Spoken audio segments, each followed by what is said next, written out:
Shalom and welcome to another in our series of podcasts from Temple Beth Am, a dynamic center for conservative Judaism in Los Angeles. This is a recording of Rabbi Adam Kligfeld's weekly Rashi study class.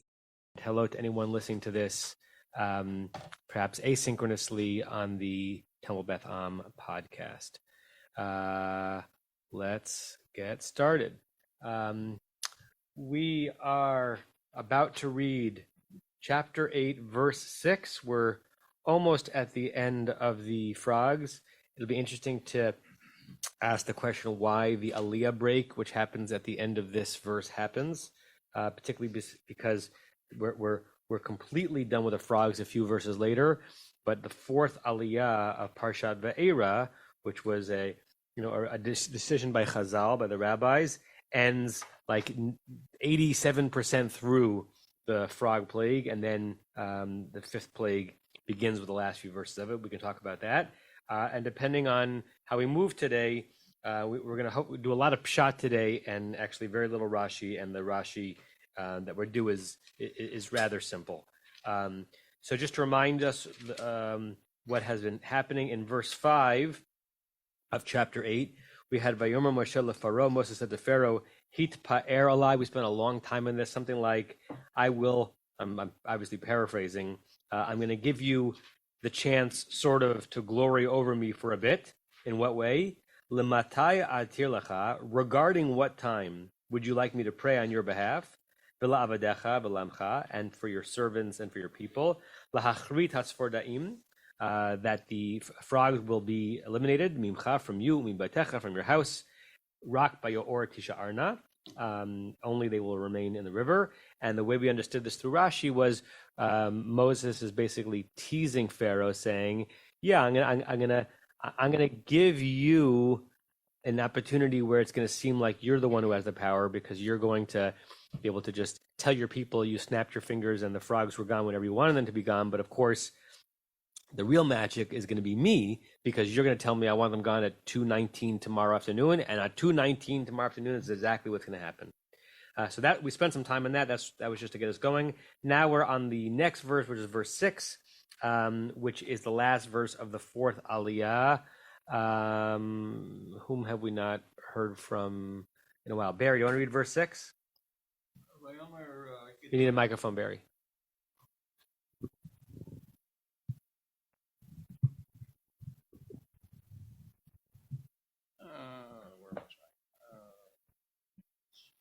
Vayomer lemachar, Vayomer kidvarcha laman teida king ein karano Elohim. Pharaoh said, "By tomorrow."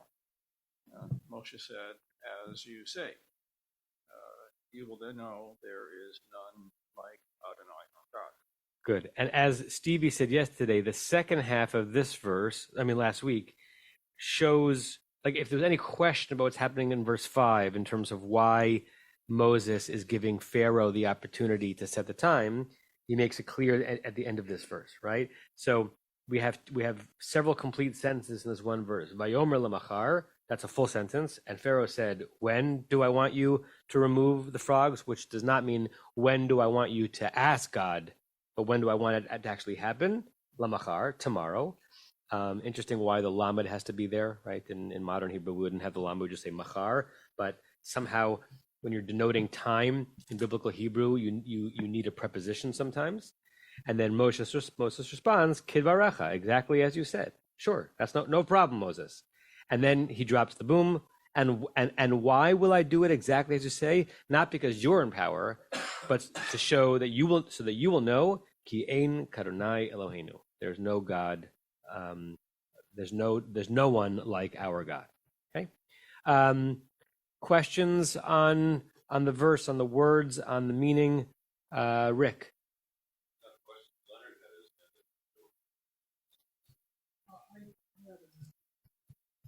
I just had a factoid that I came across. Wait, don't talk into the mic. It's so frustrating for those on Zoom. Okay. Okay, I just came across one sentence that I thought was interesting. It says here, "To the Egyptians, the frog is a symbol of life and fertility," which is kind of interesting. since millions of them were born after the annual flooding of the Nile, which brought fertility and otherwise to the otherwise barren lands. So it's not just a frog; it's like the symbol of life and fertility that's oppressing them. Right. I wonder if that helps us understand a little bit. We keep talking about why do the Khartoumim show their power by redoubling the plague as opposed to removing it. And if you try to kind of graph biblical mythology onto history, right, you could say that, well, the notion of frogs overwhelming the area was a common thing. It would happen after the Nile would flood, and so if what was magical was God making it happen right in that moment, but the Egyptians were used to that anyway, you could say the Khartoumim is saying, well, we could also do it right at that moment, and we've been there and done that. The frogs come here and overwhelm us every year. Norm? It seems to me that for the Egyptians, the frogs being a symbol of fertility and prosperity is sensible, and it reminds me that, we say things should be for a blessing and not for a curse. We do it when we announce the month, for example. And so to the Egyptians, frogs seem good at first, but too many frogs were a plague. Rain is good for Egypt and for Israel and for California, yes, but too much rain results in disasters. Yeah. And that's true of many things in life. Right. How much and when of a good thing impacts how good it is. Yeah. Rick? Sorry, we should have an extra mic in here. I don't know why we don't, but I'll have to pull it down.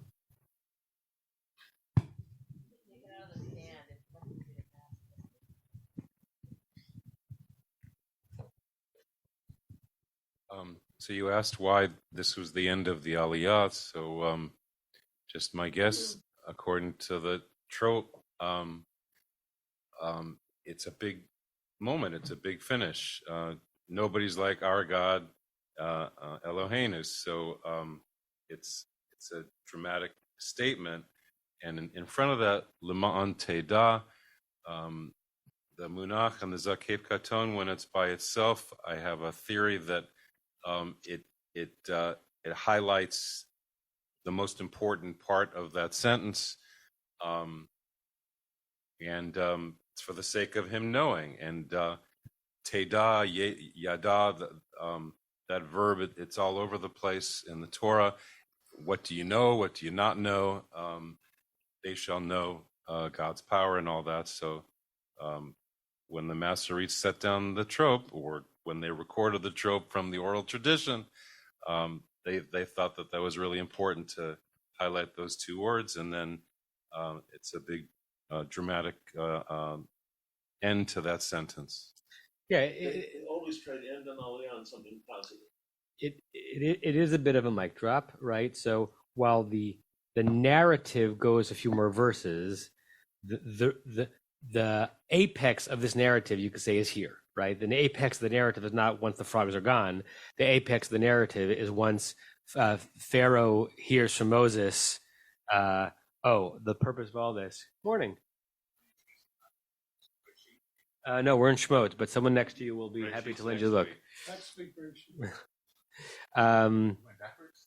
Long story. I'll explain in a second. Different tracks. That the apex of this story, or this part of the story, is Moshe reinforcing to Pharaoh, God's in control, not you. And like it's almost of the arc of each plague is a parabola, but you can imagine the Masoretes saying we want to stop the plague at the apex of the parabola rather than at the decline of the parabola. Renee, please. I found it interesting that Everett Fox has a footnote that says that the timing, even when chosen at will, demonstrates God's total power. So it wasn't like totally left at no choice, but God, even with this, God was in control. Yes, even in the way in which I'm giving you power, I have power. Right? Yeah. Larry?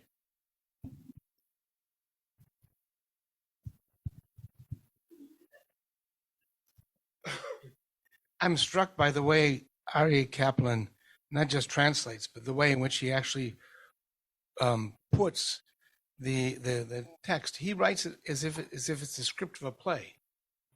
So you get kind of a different sense of what's going on there. So if I can just go back one verse, which I read last week. So in verse 5, and this is I'm reading what he has. Try and test me, replied Moses. Exactly when shall I pray for you, your officials and your people? The frogs will immediately depart from you and your homes, remaining only in the Nile. And the next line is, tomorrow, with an exclamation mark, said Pharaoh, giving the sense of urgency that Pharaoh shows. And then it goes on, as you say, replied Moses. You will then know that there is none like God, our Lord. And I was never struck by this in Aryeh Kaplan, but I think he does this consistently, is he wants to give you a sense of what the dialogue is like, as opposed to saying, he said this and he said that. He gives you the dialogue. Yeah. I wonder if anybody has a translation of the Torah that's entirely in play form. That would be neat, no? Yeah, I'm trying to understand why does that seem like it's in play form to you as opposed to what is play form about that?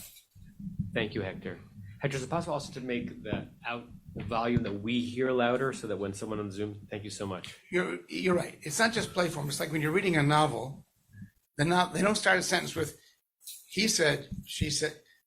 Sometimes they do, but they just give dialogue. The dialogue is right there. Yeah. So the immediacy of the tomorrow, yes. especially with the exclamation mark, just gives me a completely different sense.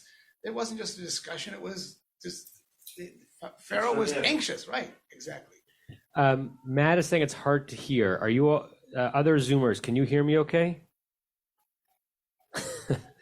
Sorry, Matt. Actually, now Matt's gone. No, is Matt in the room? Where's Matt? To the right, up on top. No, he's not here. No, he's he not. was here. So it was his. He's on the screen still. He's just not being visible. Alon, can you hear us okay? Okay, they can hear. Okay, Yeah. Matt, I hope that your connection gets better. Great. Anything else in this verse before we go to the next verse? Okay, that's the end of the fourth aliyah. Barry, you get another because you got no Rashis in that one. There. You turn it on. I have a Rashi. And we did it last week. Again? Oh no, you're right. My bad. So Barry, you get the Rashi in 6. Correct. We didn't do it already? Okay. We made reference to it. We didn't actually read it directly. Oh. So we haven't had enough discussion yet. You got to turn on the mic. It's on. It is? Can you hear me? Yes, now I can hear you. We get it that We close. kind of covered it. Yeah. ויאמר למחר, התפלל לך יום שיקרתו למחר. ויצא יצחק. Wait, so translate that or deal with that? Oh, I'm in the wrong verse. Okay, and Pharaoh said by tomorrow, pray today that they be destroyed by tomorrow. So we kind of made a glancing reference to this last week. Rashi never spends 4 words on nothing. What he's telling us, it means this, so that we don't think it means what. Right? Pharaoh's confirming that it's Moshe's prayer to God that's going to do this, not Pharaoh's request, but it's going to be that he's requesting Moshe to do this. Right. I think there's something on the time, on the chronology here that Rashi's trying to reinforce, even though I don't think it was confusing for us. Rashi is making sure we don't understand it what way. Well, the mail was slow, so it's overnight. Norm? I think Rashi's concerned we might think that he's supposed to pray for it tomorrow. Correct. And it'll happen when it happens. What Pharaoh is asking is that it should be completed by tomorrow. Right. So if we go back to that weird phrase in verse 5, limatai, compared to matai, right? Matai atir lecha v'lavdecha could have been read as, when do you want me to do the praying? And limatai, according to Rashi, meant regarding what moment that the frogs are to be removed, do you want me to pray to God? Now, what's interesting is why wouldn't Pharaoh say today? right? Like, if Rashi's reinforcing that Pharaoh's answer is, I want you to pray today that the frogs be removed tomorrow, why doesn't he say pray today so the frogs be removed today? Is this showing a stupidity on Pharaoh's part, right? On one hand, Rashi is just clarifying the timeline. Don't think that regarding tomorrow means that's when I want you to go to God. I want you to go to God right now. I'm done with this. And then he says, so that the frogs will be removed tomorrow. There's something that both resolves a minor question in the verse and also exposes, I don't know, a folly to Pharaoh, like a little bit like an Achashverosh, right? Like he doesn't even know what he's doing. And he's finally given an opportunity to exert some power to relieve his people from something. And he says, yeah, tomorrow will be fine. Interesting. Norm and then Rachel. Tomorrow is soon, but it gives him a chance to prepare the equivalent of a press release to take credit for it. Matt is saying that he's in Ramat Gan. That's awesome. Nice to see you in Ramat Gan. Hope you had a safe and easy flight. Rachel. Norm said part of what I was going to say about a press release. I was thinking the social media. That way it gives Pharaoh a day to make it appear to the people as if it was his own doing. Good.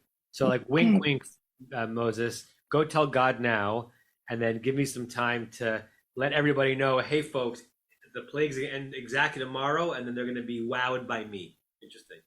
Okay. Anyone else in that verse? Yes, Rosemary.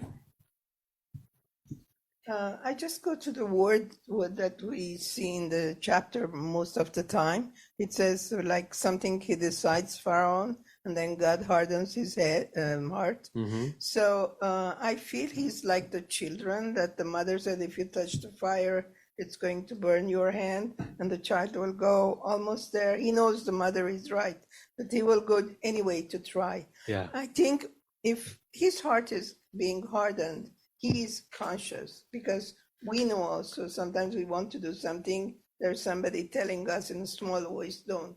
So probably Pharaoh is hearing and he knows God, but he's that child who wants to go as much as he can go to the fire and to see still, to believe he has also power. Mm-hmm. Great. Thank you for that, Rosemary. Leonard?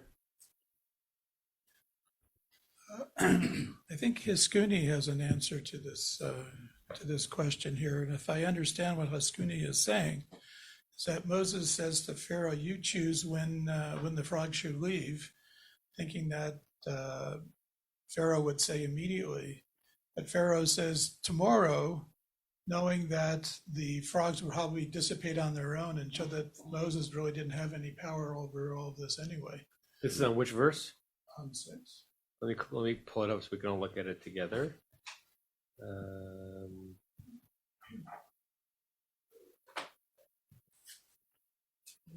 Okay, I'm going to share the screen.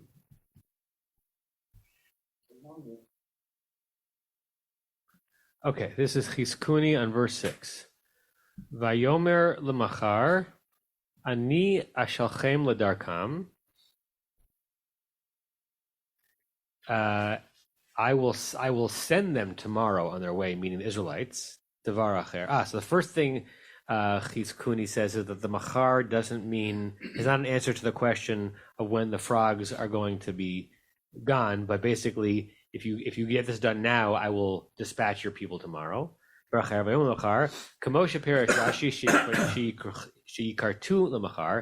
Rashi explains, so that the frogs will leave by tomorrow.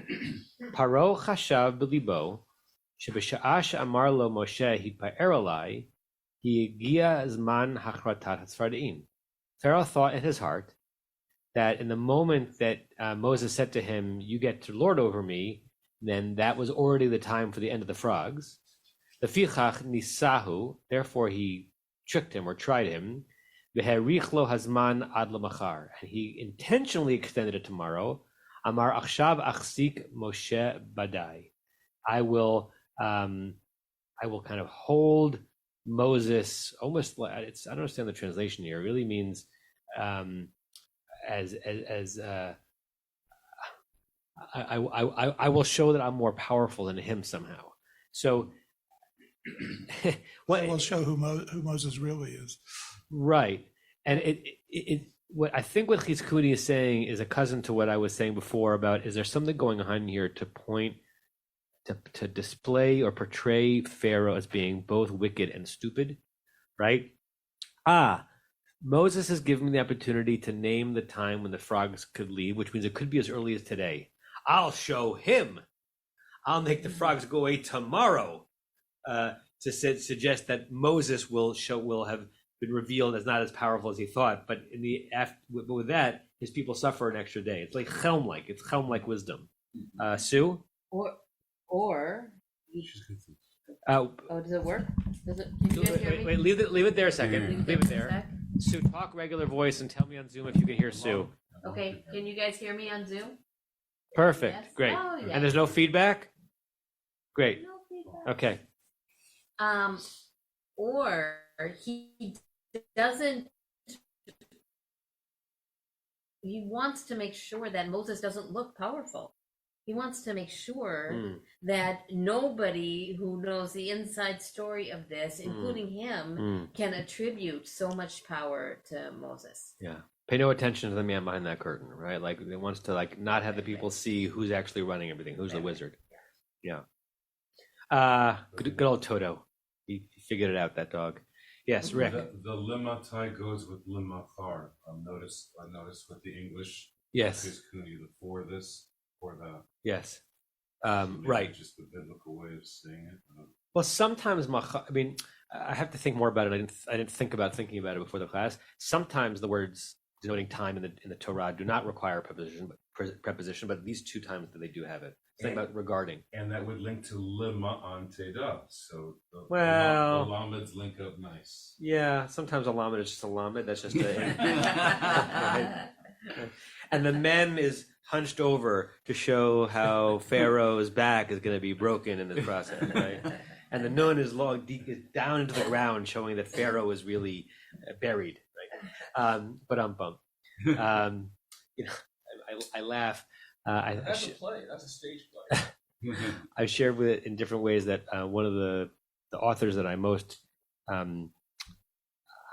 committed to reading these days, even though every sentence is a challenge for me, is Sam Harris, who does a lot of writing on mindfulness and meditation, and also he's a really avowed, committed, articulate atheist, and he thinks faith is problematic, and he thinks that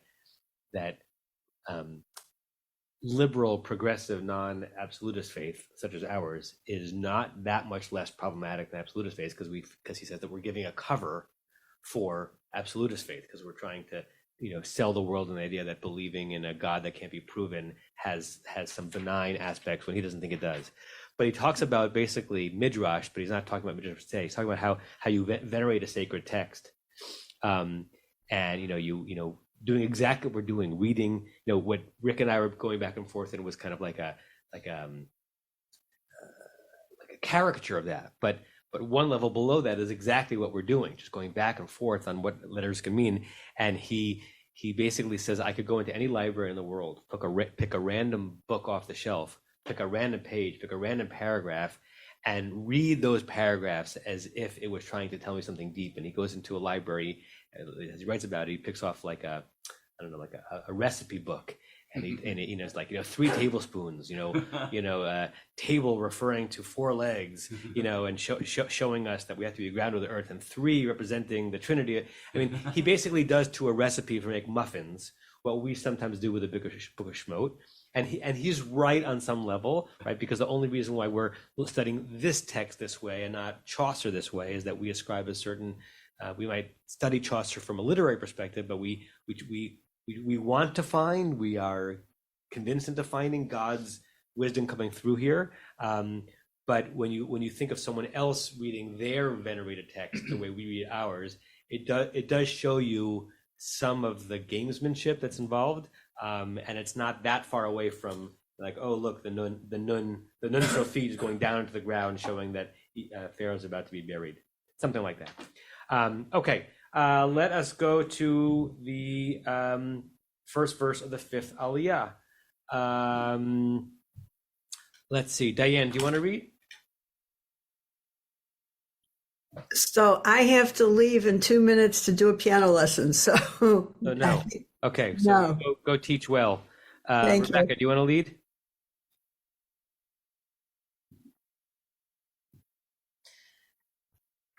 V'saru hatzvardiim mimcha umi batecha ume avadecha ume amecha rak b'yor tisha arna. And the frogs will depart from you and from your houses and from your servants and from your people. Only in the river, in the Nile, shall they remain. Good. And if this verse is familiar to you, nearly every component of this verse, although in oddly a little bit out of order or separated differently, happened in verse 5, right? So the phrase V'saru hatzvardaim is harkens back to verse 4, where where Pharaoh says, please ask God v'yaser hatzvardim, that God will remove the frogs. So now Moses is saying that the frogs will indeed be removed. Mimcha, we've got mimcha, umibatecha, umiavadecha, umiamcha in verse 5, but not in the same order, right? We have in verse 5, la'avadecha v'la'amecha regarding the atir lecha, the praying, and we've got the mimcha umibatecha regarding the removal of the frogs. In our verse, they're all put together and in a different order. So that means something or nothing, but it's interesting how the verse is constructed.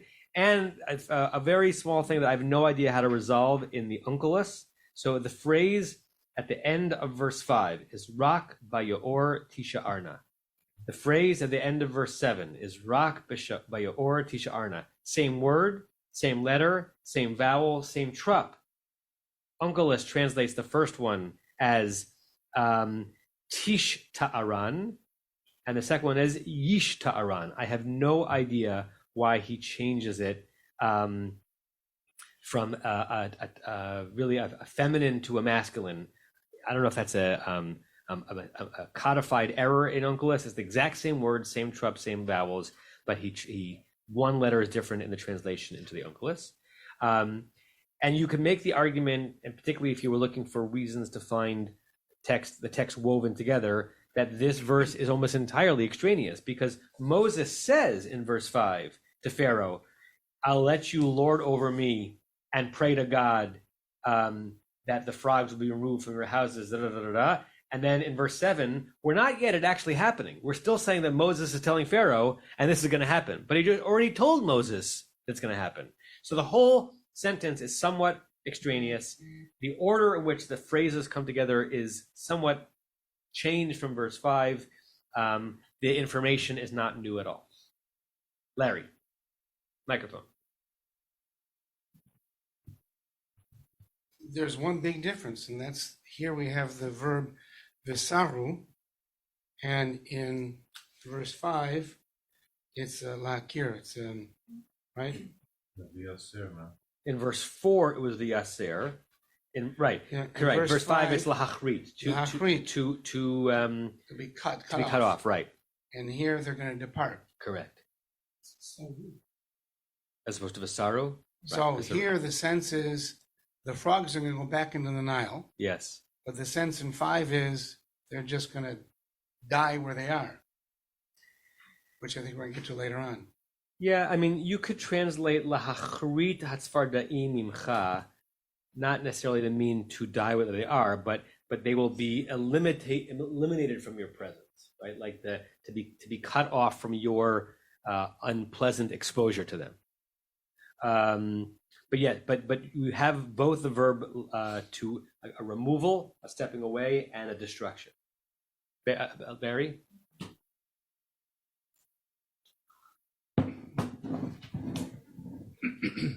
But then we discover that, in fact, they're not destroyed. It's an ugly mess on their hands. So initially, the miracle is going to be that it'll all disappear, but it doesn't disappear. Right. When we get down to verse 10, which I don't know if we'll get to today, we'll realize that at the end of the frog plague, the frogs were still there, dead heaps of heaps of carcasses of frogs, right? So the promise is that they will be, their hopping all over your houses will be removed from you, but not that it's going to be like I Dream of Jeannie and it's just going to be gone. And they'll be there and they're they not smell. there. Dead frogs smell. Yeah, dead anything smells, but certainly dead frogs. And then dead fish. It's a very smelly business. The whole thing. Yes, well, Vayivash Hayaor, right? That we had that in the plague of blood. That it was not just that they would be unpotable, but it's going to be smelly and stinky, and all the fish were going to die. Back to Larry. What am I supposed to be? A German Christian? The way in which Biblical critic. Yeah. Biblical critic. Yeah. If you see this as one narrative, you've got to try to understand how these two verses, they repeat them and then mesh them together.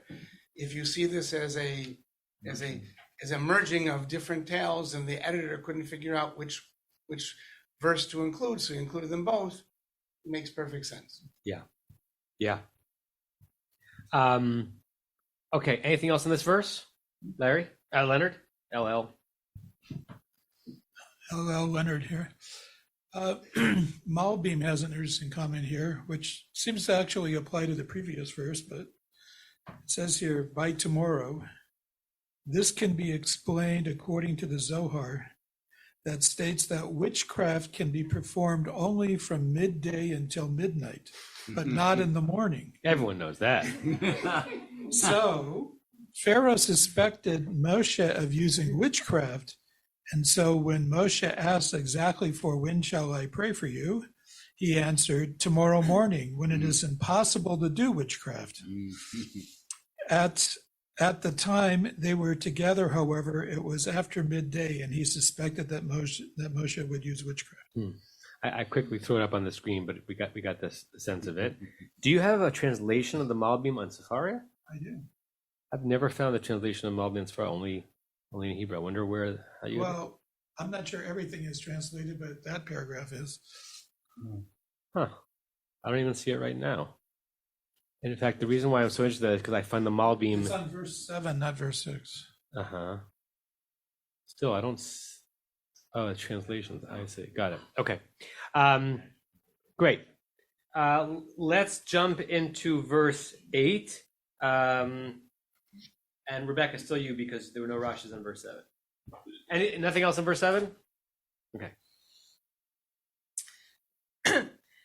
Vayetze Moshe va'Aharon me'im Paro, Vayitzak Moshe el Adonai al Devar Hatzvardaim Asher Sam Lefaro. Okay. And Moses and Aaron went out from Pharaoh, and Moshe cried to God on the matter of the frogs that he put upon Pharaoh. Good. Point out a couple of things, and then we'll let the verse linger there if people have any reactions to it. It's another situation where we have a single verb, but we have two subjects, right? It's not vayetzu Moshe v'Aaron, which you could have written, but it's another. We've seen this before. Like it's like, and Moses left. Oh, and by the way, Aaron was also with him. But the subject of vayetze is singular. If you look at the Onkelos on Vayitzak, should I put that on? Does anyone not have Onkelos? I think everyone has it, right? Onkelos translates Vayitzak, which means to cry, as Vitzali, which means in Aramaic to pray, right? Titkabel tzloton uva'uton, we say in the Reader's Kaddish. May our tzlot, our prayers, be received. It's kind of a plaintive verb if you think about it, right? Because usually you imagine a Vayitzak, somebody to God, as being like one of our people praying for our behalfs. Right. So here it's like Moshe's pleading with God, but he's not pleading with God to do something for the people. He's pleading with God or asking God to actually just, finish off the second plague by removing the frogs as it was planned. So it's an emotionally powerful verb, and I'm not sure why it has to be there. And then just one other thing, interesting translation of the word davar, right? Al davar hatzvardaim. Moses cried to God on the matter of, on the word of In English, it's al esak, like on the business of, right? Because the word davar can mean lots of different things. It'd be interesting to see if any of the translations translate it interestingly. Questions or comments on verse 8? Larry, Mike, or phone. Three quick things. Alter also notices the verb doesn't match. The way he translates it is, and Moses, comma, and Aaron with him went out from Pharaoh's presence. So Say it again, Moses. And Moses, comma, and Aaron with him, right, comma, went out. So that's the way in which he does that. I'm just struck by they went out me'im, from with. Yeah. Is that it's hard. common? Yeah, it's not as uncommon as you think, and it's one of those words that you can't translate given your knowledge of me meaning from and im meaning with. It kind of just means what it means. It's hard to render that into an English given the two parts of it. So yes, we wouldn't say that right now. Where do we have it? Hold on, it's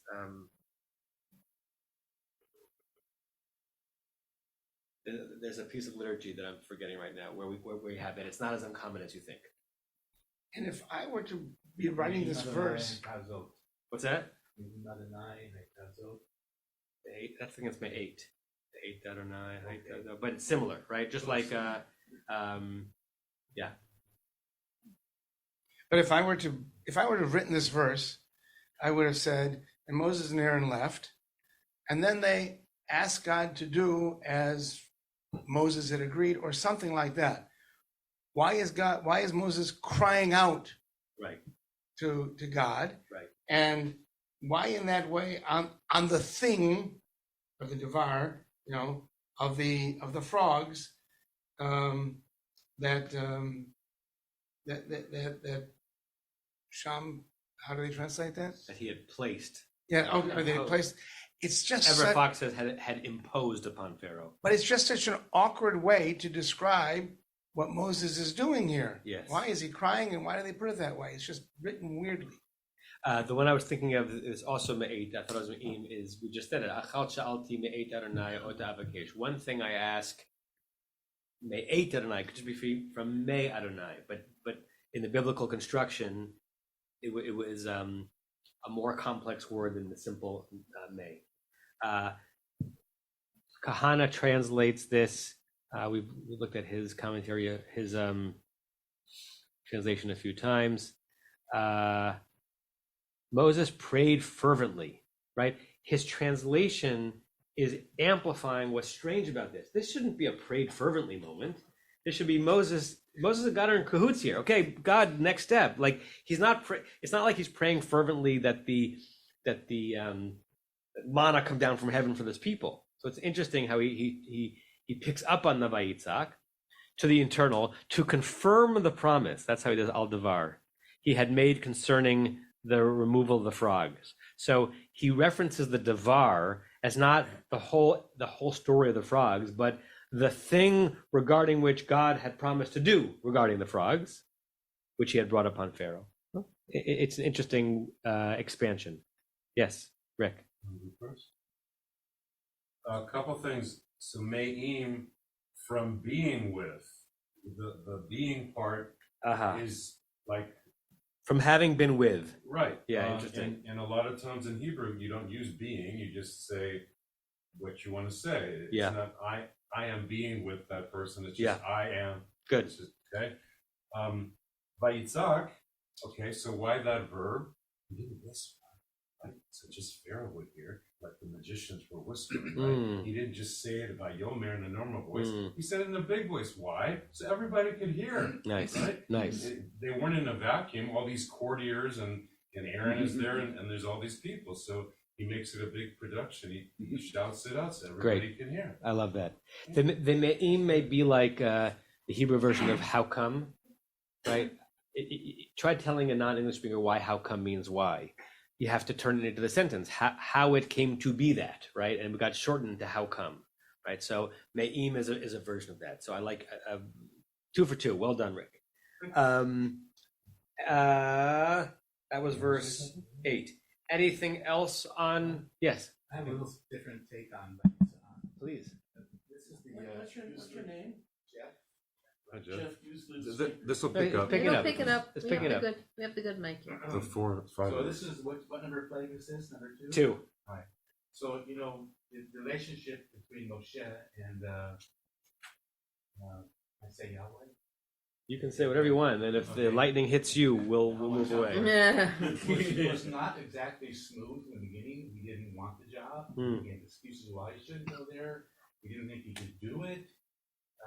He had doubts. He's not been a Chassid for all his life. He was raised in different cultures.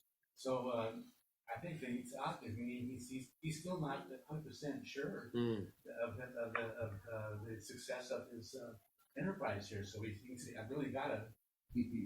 That's nice. Address God and say, I really need to do this. Yeah. And what he got. I appreciate that comment because it's been a long time since we lingered even for a little bit on the fact that Moshe is now representing God, but his adversary was once his benefactor, right? Like he's and the people who are suffering from the plagues were once the people that Moshe thought of as his people, right? And that doesn't get played up a lot, but if we really think about it and we take the story at face value, Moshe is representing his people and plaguing his people at the same time. Right? That dual identity is really, really a powerful thing to think about. Yes, Norm. I think on the issue of would he normally cry out only on behalf of the Jewish people, that's who he is acting for, because he thinks he has a deal. He has a promise from Pharaoh. The frogs will go away tomorrow, and I will let the people go, is Pharaoh's position, Moshe believes. Moshe may not realize that, there's going to be another 8 plagues, if in fact he can resolve this now early. Yeah. And he doesn't yet know that Pharaoh's going to allow his heart to be hardened. Yeah. Let's look at the Rashi. This will be one more Rashi dealing with a topic that we've kind of already dealt with.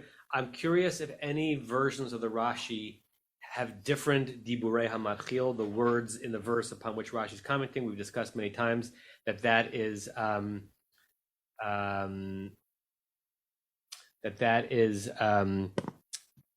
was added in by the editors, right? So it's a guess as to what words in the verse Rashi is commenting on. Rebecca, in your version, what's the dibur hamatchil here in verse 8? The words from the verse. Both verbs. Does anyone have a version of Rashi where the words in bold or the words quoted from the verse are not both verbs?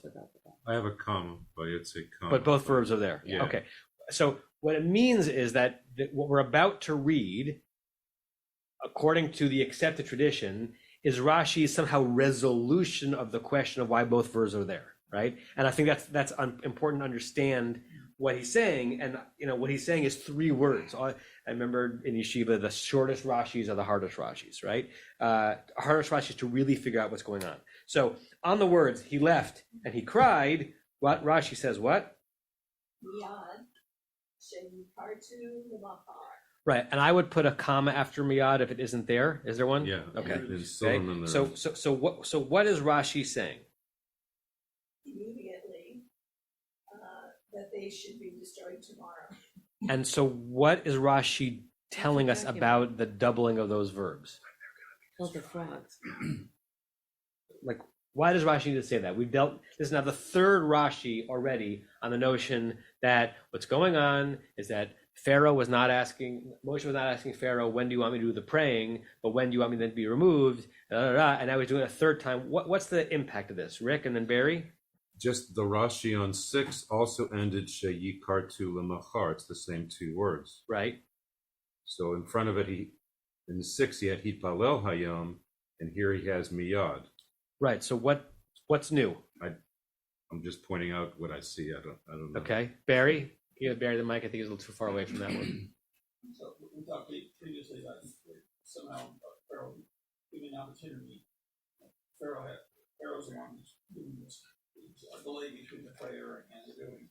But what we see here is that Moshe out loud, everybody's hearing this. And Microphone. He's praying this could be long. Yeah, So and there's no interruption. Barbara can't hear. Is the mic on? say that one more time, Barry. Sorry, it's green now. We spoke previously that there will be a break of time between Moshe's prayer and the disappearance of the frogs. So the Pharaoh could take the credit for this. But what's happening here is that Moshe's doing this immediately. He's there in the presence of everybody. He's leaving and he's praying immediately that it'll be tomorrow. So there's no break. So Pharaoh gets no opportunity. Right, and some of the super commentaries on Rashi are saying that this is Rashi explaining why we need the word vayetze, right? And Matt, is Matt still here? I don't mean to joke on vayetze Yaakov mi Beersheba again, except that I just did, right? Like, why do we need that he left Pharaoh's presence? Like, wouldn't we know that if it says Vayitzak Moshe Adonai al Devar Fardiim that Moses was now back in God mode? If we all of a sudden see Moses in another place, we would know that in order to get to that place, he had to have left Pharaoh. According to the super commentators on Rashi, the Vayetze and the Vayitzak is to say he left that spot and immediately cried out to God. Right after the juxtaposition of the crying out and the leaving suggests that he left, and the first thing he did was do exactly what they had agreed to, which is to pray. And that the result of the prayer would be that the frogs would leave tomorrow. Would we not have known that had he not said that? I'm not sure, but it's a way of explaining why both verbs might be present in the verse. Yeah, Barry? If I just add on to that in 1 second, Moshe's facing Pharaoh. And then in the next second, he's not facing Pharaoh, he's to God. Yeah. So it's an immediate change. Yeah, it's a good reminder to all of us that we're always only potentially 1 second away from being in God's presence and offering a prayer, right? And we don't necessarily need a whole mood setting for it to happen. Okay, that was Rashi on that. We're moving right along. Anything else? All right, we might get to those heaps of frogs. We have 2 verses to go to get there. So we're on verse 9. Barbara, do you want to read verse 9? Can't hear you. You're on mute. Yeah. I got this. I got another pair of glasses elsewhere in the house that are stronger for reading, and this is good for the computer. I didn't know, meaning you don't want to read. This is, yeah, not the right glass. Got it. Okay. Sue, do you want to read verse 9? Sure. Vaya'as Adonai ki dvar Moshe, vayamutu hatzvardaim min habatim, min hachatevot, min hasadot, vayitzteru. No, period. Period. Min hasadot. Okay, sorry. And God did that as Moshe, according to Moses, according to God, but according to Moses, and the frogs died, and they died out. The frogs died out of the houses. There's no left. The frogs died from the houses and from the backyards and from the fields. Good. So going back to something that Larry said before, it's now a third verb. We had yikartu, they'll be disappeared. We had saro, they will remove, and now they're going to be dead. And of all of those 3 verbs, the one that least seems to connect to the phrase min habatim, from the houses, is that they died. You don't die from something. You might be removed from something. Right. You might be cut off from something, but it's strange is that it's vayamutu min habatim, and they died from the houses. We know what it means, but why it's written that way is hard to know, right? And now we've got in the 2 other verses before where it talked about where the frogs are going to be souring from and karating from, we had your people, your houses, but now we're adding courtyards and fields, which were not there before, right? Elon. No, that was going to be my question. Why all of a sudden are courtyards and fields mentioned here, and in no other prior references to where the frogs were? Yeah, it's a proper question on the verse. I don't have a great answer to it, but seeing as how there has been some parallelism and an intentional redundancy in these verses, we're now alerted to that. It's interesting to be alerted to a verse that has new places where frogs seem to have been, which we could have presumed because it's, everywhere includes everything. Why fields and courtyards are mentioned and they haven't been mentioned, don't know. Apparently in Ramat Gan, everything is 90 degrees to the right. What? Oh, you can't see what I'm saying, Matt. Now he's upside down. Matt's playing around. Yes. Okay. Barry and then Renee. So in verse 5, the verse is lahakrit, and in verse 7, it's vasaru, right? Which both imply disappearing. Oh man. And whereas here we have yamutu, they're dead. Right. They haven't disappeared. So there's been a change. What Moshe promises Pharaoh, and what Moshe prays for, and what God does. Right, and verse 9 is going to connect to verse 10 because you can't have verse 10. You don't have verse 9. And is this a change in what was promised? Are these just synonyms for one another? Is this different streams of text that were woven together? We don't know. But when you're reading this slow as opposed to laning the aliyah in shul, you pick up on those slight differences. Renee.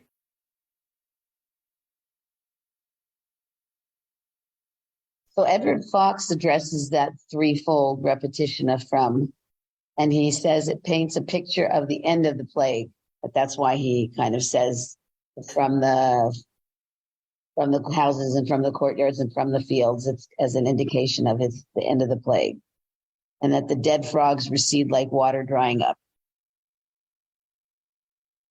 Yeah, I'll share that with everybody so we can look at it together. This is Everett Fox on the verse. And Yud Hey Vav Hey did according to Moshe's words. The frogs died away from the houses, from the courtyards, from the fields. This footnote, is that what you're referring to?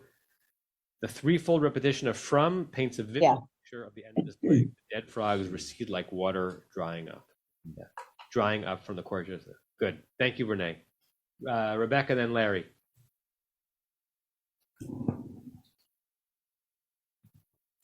Yeah, I just thought it's also interesting, the first phrasing of the sentence where God does according to the word of Moshe. Good. I mean, I know it's to show that God's fulfilling what Moses publicly declared and asked for, but it's just kind of a reversal of what we usually see where somebody does something according to the word of God. Great. I was wondering if someone's going to pick up on that, right? Because it makes sense, but it's striking, right? Vayas Moshe kedvar Adonai. Right, that we see that all the time, particularly in later on as the Mishkan is being built.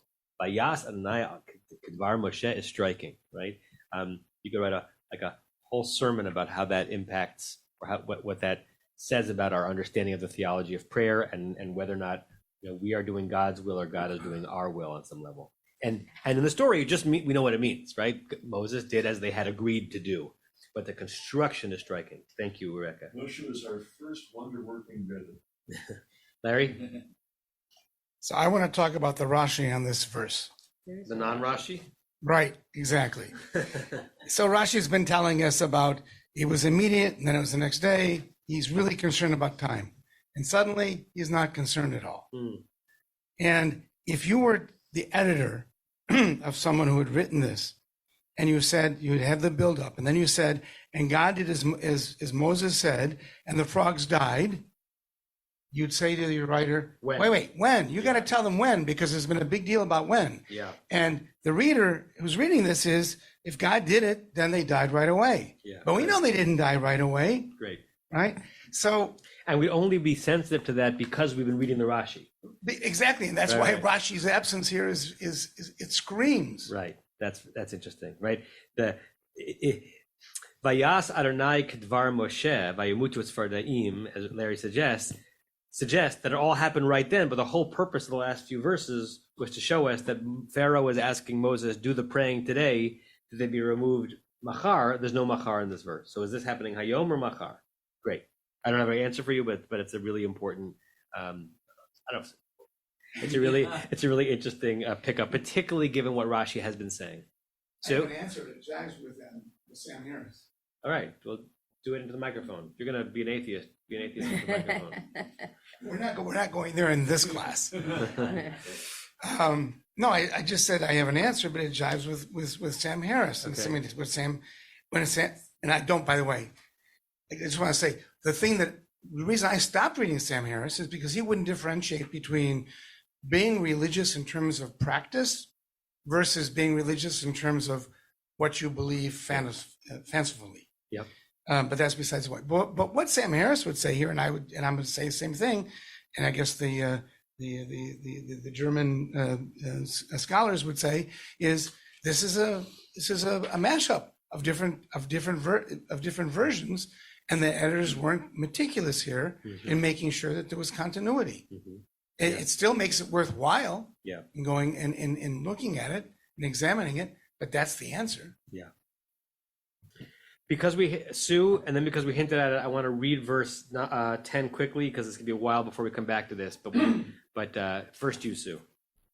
Well, it just this thing where it's Moshe ki davar Moshe, that he did ki davar Moshe, and where I think that we've talked about this, but God needs Moshe in this story, and it's the sermon that you sort of hinted at there is that God needs all of us. It's a two-way kind of thing, which it reminded me of Manus Freeman pops up on my feed a lot because stuff, and he's got a merch store, and he's got a big T-shirt that says, or a hoodie that says, "Hashem needs you." How cool is that? And it is kind of there's a codependency.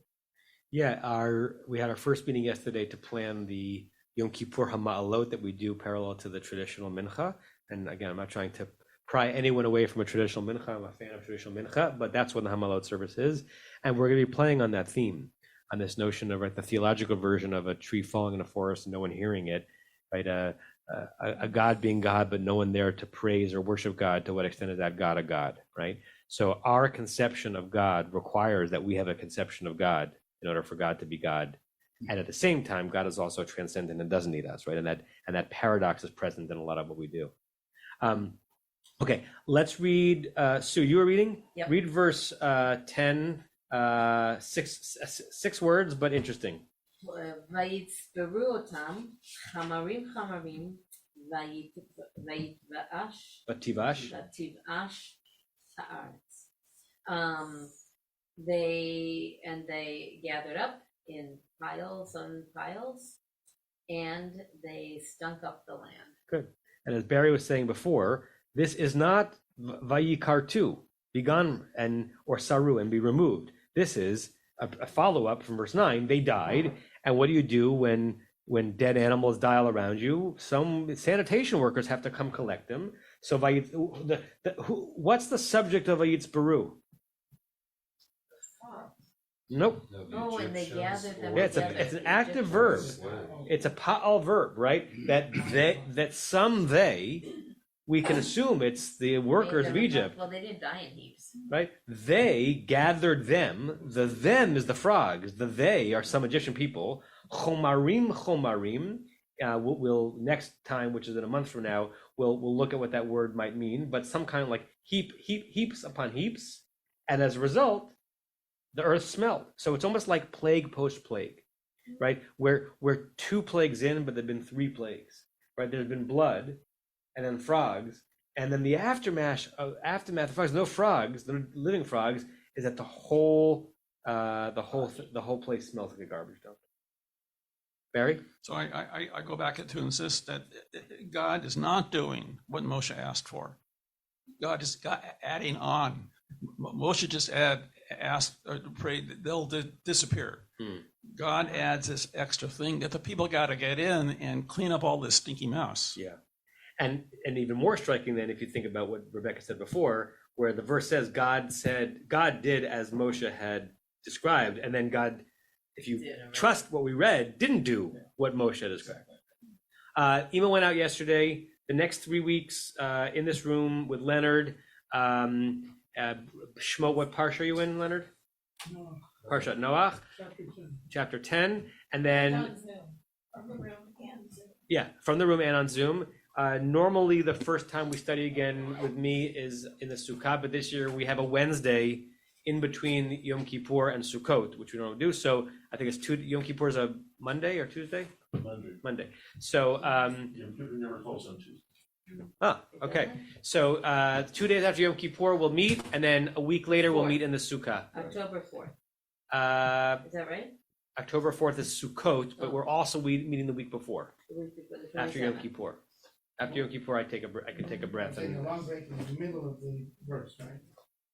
No, we're on the, we haven't done We didn't do the Rashi. Rashi. We didn't do the Rashi, Right. but we finished the verse. Talk about the entire, we didn't finish it. Right.